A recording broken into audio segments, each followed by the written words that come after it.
Woohoo! We are live, and this is Math 40.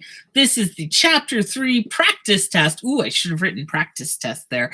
Sorry about that. It is the Chapter 3 practice test, and this is the video where we'll talk about how to take the practice test. So I would recommend that you try the practice test on your own, and then come back here so that it's actually practice.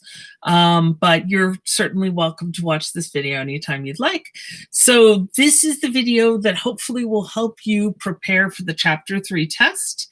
So you want to make sure you've finished all of the homework for Chapter 3, you've done the written assignment for Chapter 3, you're set for Chapter 3, and then let's get started. And the first thing that happened that I decided not to try to fix is that for whatever reason, Canvas switched up the order of the problems, which hasn't happened before, and I'm not sure why. But it started out, number 1 is one of the hardest problems on the test. Now, I'm going to go ahead and do it in this order because I thought we could just mix it up a little bit. It should be super fun. And, but I will tell you again, which I think I've told you before, when I write a test, you're allowed to see all the problems at once, and you can work on any problem you like in any order you'd like. Once you submit the test, you're done. It's just one chance, and you only have 90 minutes. But generally speaking, that should be plenty of time to finish the test. I do recommend that you write it down. Okay, so let's go ahead. This is number 1. It's 15 points. And this is a problem that asks for a perpendicular line. It says, find the equation of the line perpendicular to the line y equals 4x minus 3. So if I have the line y equals 4x minus 3, the first thing I need to know is what the slope is. And so remember that when we've got an equation written in the form y equals, we get mx plus b. And so the slope is whatever number is right next to x. So in this case, the slope is 4. And then you have to remember, okay, this line has slope 4. And I want the equation of the line perpendicular. So I want a perpendicular line, which means my new slope, so if this is slope 1 and this is slope 2, remember, it has to be, if it's perpendicular, you have to flip it upside down and you have to change the sign. So it's the opposite reciprocal. So this is positive. I need to make this negative. This is 4, so I need to make this negative 1/4. Now, we can totally panic because negative 1/4, not the easiest slope in the world, but not the most impossible either. So take a deep breath. It's a fraction, but we can totally do this. Okay, I've got the new slope. This is my new slope. This is my original slope.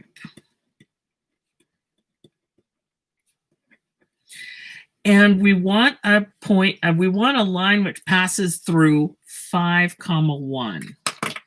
So here's my point.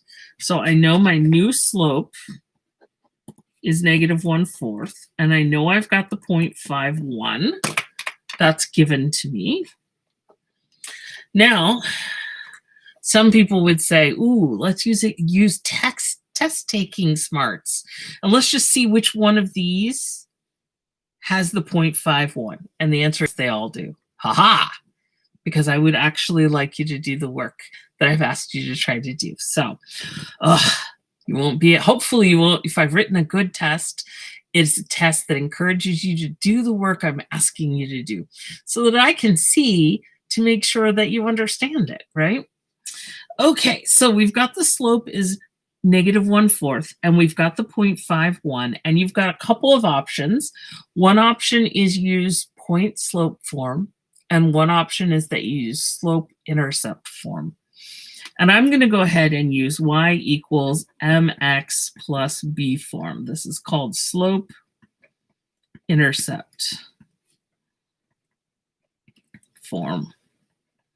You can use either of them, but I think this tends to be more popular, so I use it a little bit more.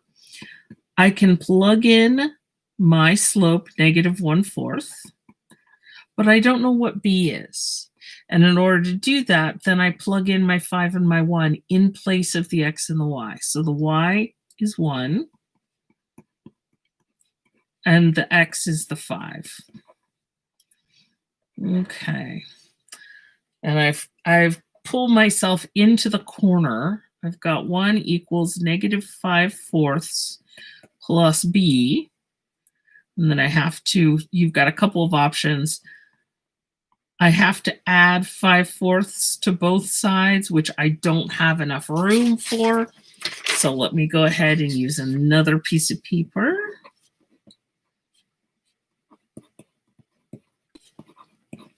Okay, so I've got 1 equals negative 5/4 plus b. No room. Okay, so let's go to the next page.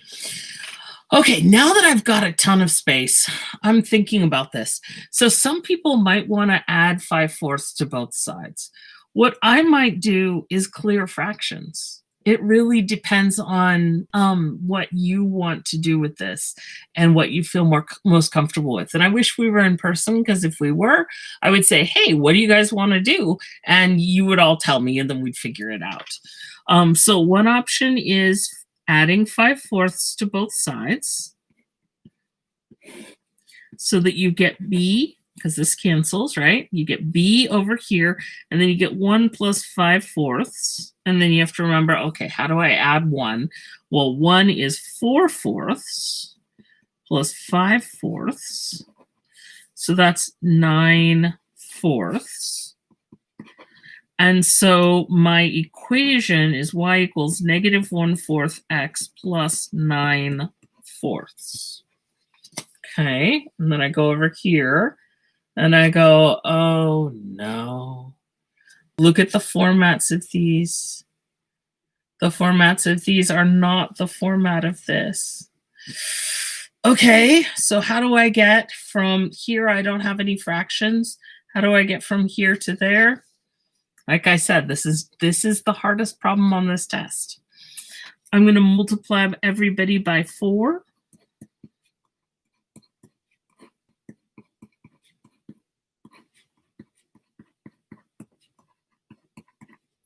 I get 4y. In this case, I cancel with the 4s here, and I get the opposite of x plus 9. So, okay, now I go look. And then I see for these, I've got for each of the possible answers, I've got the x and the y on the left side together. Okay, so then I have to add x to both sides, and I get 4y plus x equals 9. Okay, is that one of the options? And the answer is yes, it is. It's right there. So the first thing you're probably asking me is, oh my goodness, how can we possibly be expected to do all this work? And the answer is, well, that's what the practice test is for. I wanted to give you a chance to go through the whole thing. This isn't an easy problem. The good news is it's multiple choice though. So you've got a 1 in 4 chance of getting it right, even if you do no work. And the more work you do, the closer you'll be, so you can start to discount certain of these. I did mention there was another way to solve it. The other way to solve this, if you don't like adding 5/4 to both sides, if I have 1 equals negative 5/4 plus b, I can multiply everybody by 4.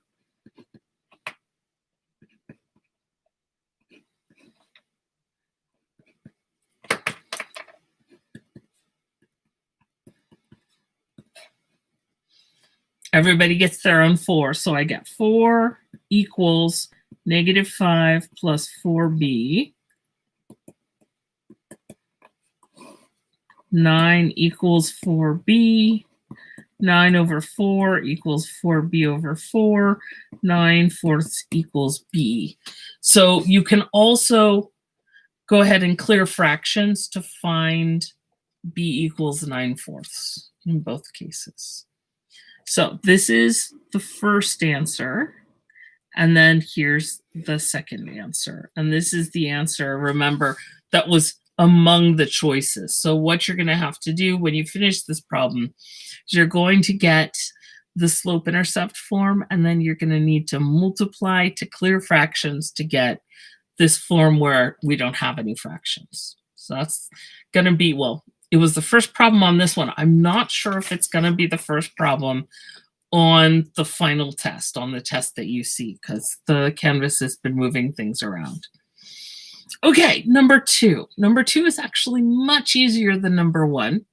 It just happens that Canvas put them in a funny order. And this is a very standard problem. Find the slope of the line passing through 3, 7, and -4, 2. And so slope, okay, slope is y2 minus y1 all over x2 minus x1. Or if you'd like, get out graph paper and graph them and draw the triangle.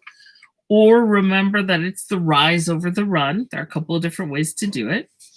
I'm going to go ahead and subtract. I'll start with 7. 7 minus 2 on top. And then if I start with 7, then on the bottom I start with 3 minus a -4. So 7 minus 2 is 5. And 3 minus a -4 is 3 plus 4. So that's 5/7. Okay, and I see that answer right here. The slope is 5/7. And then the next question is, use this to find slope-intercept form of the line and choose the correct value for b. So y equals mx plus b. So I've got y equals 5/7 x plus b. And remember, I know it goes through these 2 points, so I pick one of them. I'll go ahead and pick this one. I'll use 3, 7. So 7 equals 5/7 times 3 plus b. I should have given myself more space for all of these. So I plug in that value. Here's 2 continued. I have 7 equals 5/7 3 plus b. Remember, I got this by using our slope-intercept form, their slope-intercept form.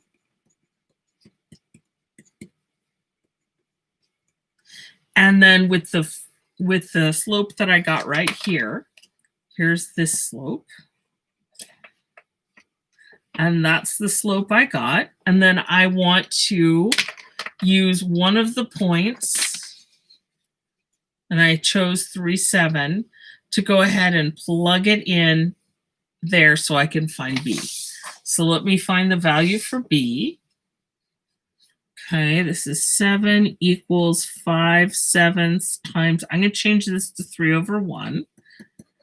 And then I get 7 equals, and then I multiply, I get 15/7 plus b. And this is just like the problem we had previously.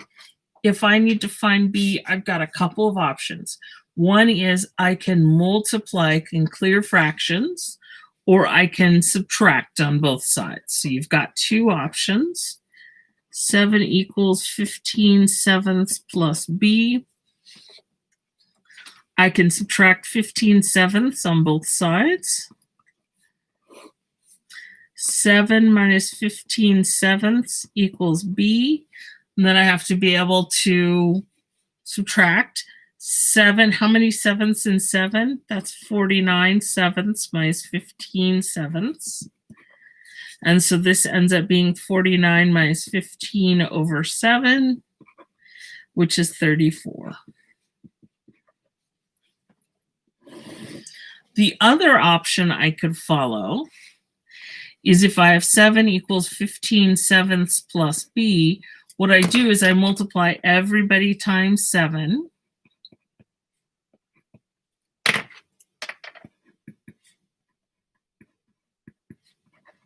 Because that way I can cancel this 7. And then I get 49 equals 15 plus 7b. Subtract 15. Now, hopefully you're starting to notice, wait a minute, this is the same math we did on both sides. We just do it in a slightly different order. And the answer is, yeah, that's exactly it. Divide both sides by 7, and we get 34 over 7 is B. So let's look, and hopefully 34 over 7 is an option. And in fact, there it is. It's right there, 34 over 7. So I would select that one. Woohoo. So notice that there are two answers here. I have to select for both of them. You have to pick both the slope and the intercept.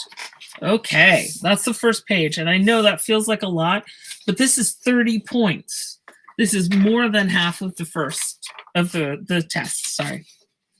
Okay, now, this is why you're allowed to do them out of order, because sometimes you want to take a break, and I think this problem is a pretty good break.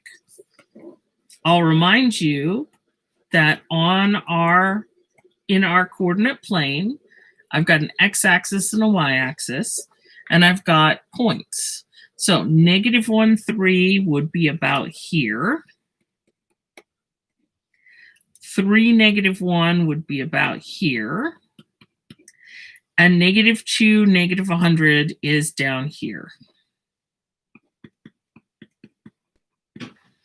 And so what I'm asking you to do is, because I can't ask you to graph in a multiple choice problem. So what I'm asking you to do is imagine where these points are on the graph and tell me what quadrant they're in. So this is quadrant 1, this is quadrant 2, this is quadrant 3, this is quadrant 4. And remember, I told you they're written in Roman numerals, but just because I didn't want you to feel stressed out, I went ahead and wrote the quadrants using the Arabic numerals instead of the Roman numerals. Okay, so 1, -3 is over here. That's the second quadrant. 3, -1 is down here. That's the fourth quadrant. And -2, -100 is the third quadrant. Some people remember it by memorizing, and you don't have to, but if it's helpful, you could, memorizing how the signs go. So this is the quadrants. These are the quadrants. Quadrant 1, both are positive. Quadrant 2, x is negative, y is positive. Quadrant 3, both are negative. Quadrant 4, x is positive, y is negative. So you could also do it this way. Okay, so that's the matching. And then number 4, the last 10 points on the test, is a little bit weird. And again, I had to be creative with coming up with problems to put in a multiple choice test about graphing, because I would love to have you guys actually graphing, but that's not something we can do. So what I did was I gave you a bunch of different equations. There are 4 different equations, and there are 4 different ordered pairs. Now, this isn't a trick question. Each one matches up with one. And so what happens in the actual test, and that's why you're going to take the practice test, is you'll see when you go for this equation, there will be a drop down and you'll choose one of these. And then for this one, you choose one of these. And so you get your choice on how to proceed. Some people will notice, okay, wait a minute, this involves me putting 1 in for x. So maybe I'll try putting 1x in for x for each of these and see what happens. Or you might want to just plug in both and see if it satisfies. So you've got a couple of different options. I'm going to go ahead and I'm going to try the longest possible way. I'm going to try each of these points in one of these. So 3x equals 4y minus 2. That's 3 times 1 equals 4 question mark times negative 0.25 minus 2. Okay, 3 times 1 is 3. 4 times a negative 0.25. Now, honestly, you could do it in your head or you could do it on the calculator. 4 times negative 0.25. I get negative 1 minus 2. Does 3 equal negative 3? No. So the first two don't go together. Okay, let me try 3x plus 4y equals negative 2. 3 times 1 plus 4 times negative 0.25. Does that equal negative 2? That's 3 plus, that's negative 1 again, and that's 2. It's not negative 2. So that one didn't work either. Oh, wow, I am striking out left, right, sideways, and backwards. 3x equals 4y plus 2. So 3 times 1, does that equal 4 times negative 0.25 plus 2? So over here, this is 3. Over here, I get negative 1 plus 2. Nope, because negative 1 plus 2 is 1. Okay, it's got to be this last one. Fingers crossed. 3x plus 4y equals 2. Remember how I said I'm going to show you the longest way to do this. 3 times 1 plus 4 times negative 0.25. Does that equal 2? So that's 3 minus 1 equals 2. Oh my gosh, winner, winner, chicken dinner. So in other words, this last equation connects with this point. So these two go together. So for this one, I would drop down and select this first value. Okay. You see where I'm going with this?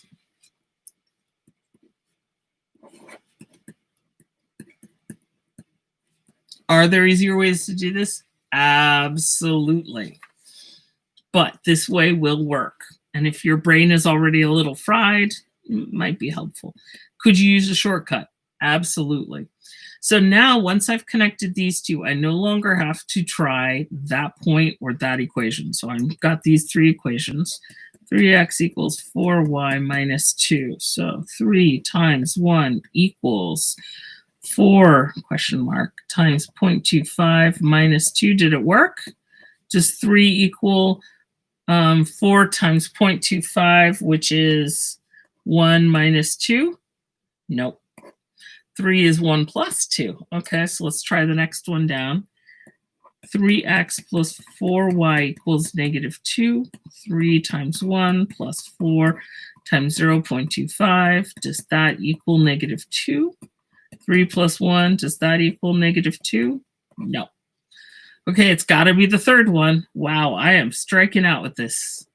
3x equals 4y plus 2. Let's try that one. 3 times 1 equals question mark 4 times 0.25 plus 2. So that's 3. Does that equal 1 plus 2? Oh my gosh, it does. Yes. So I've got the point 1, 0.25, and I tried this third one, and it connects like that. Okay, I just have 2 more. So each one I connect, I don't have as many to work on, so it doesn't take forever. Next point down, negative 1, 0.25. So let me try 3x equals 4y minus 2. So 3 times negative 1. Does that equal 4 times 0.25 minus 2? This is negative 3. This is 1 minus 2. Does negative 3 equal 1 minus 2? The answer is nope. Okay, well, there's only one other one to try. 3x plus 4y equals negative 2. So I've got 3 times negative 1 plus 4 times 0.25. Does that equal negative 2? Negative 3 plus, this is going to be 1, equals negative 2. Yes. Okay, so negative 1.25 corresponds with the second one, the negative 2 one by itself. Okay, and then I'm pretty sure this first one goes with this last one. So it's negative 1, negative 0.25, but let me check. It's a good way to check. So this one is 3x, equals 4y minus 2. So 3 times negative 1. Does that equal 4 times negative 0.25 minus 2? This is going to be -3. Does that equal -1 minus 2? And the answer is it absolutely does. So when you go to answer it again, and this is why you do have a practice test. Oh, I lost green. Okay, there won't be any green today. When you see, it'll give you this first equation. You want to drop down, and in this case, so when you do the practice test, these will be in a different order. But for each one, you want to select the point that corresponds, the point that completes the equation, satisfies the equation. So it's a little bit weird. I apologize for the weird format. This is me trying to test a graphing section with multiple choice and without a lot of good ways to give you graphs because Canvas really hates images. So that's it. It's weird. This one in particular, I really encourage you to use the practice test to practice it, to actually get good at using the different controls in Canvas, to understand what it's asking you to do. Ask me lots of questions. And of course, don't forget, problem number 5 is going to be an extra credit. No one gets it wrong. You just have to answer. It does not matter how you answer. If I say, what's your favorite costume? And you say you like to dress up like Lime Jello, I'm going to be like, okay, that sounds like an awesome costume. So you can pretty much say anything. You literally can say anything. You just can't leave it blank. If you leave it blank, you don't get credit. Woohoo. Good luck. You guys are awesome. You can totally do this. And we finished the whole thing, even with me being silly, in 26 minutes. You'll have 90 minutes for the actual test. So hopefully that means that everyone's going to get an A. Yay! I love A's. A's are awesome. B's are awesome too. C's are awesome too. And D's are awesome. Everything's awesome. Everyone's awesome. The whole world is awesome. There sounds like a song. Everything is awesome. Okay. Anyway, math on, guys. Math on. Oh my God.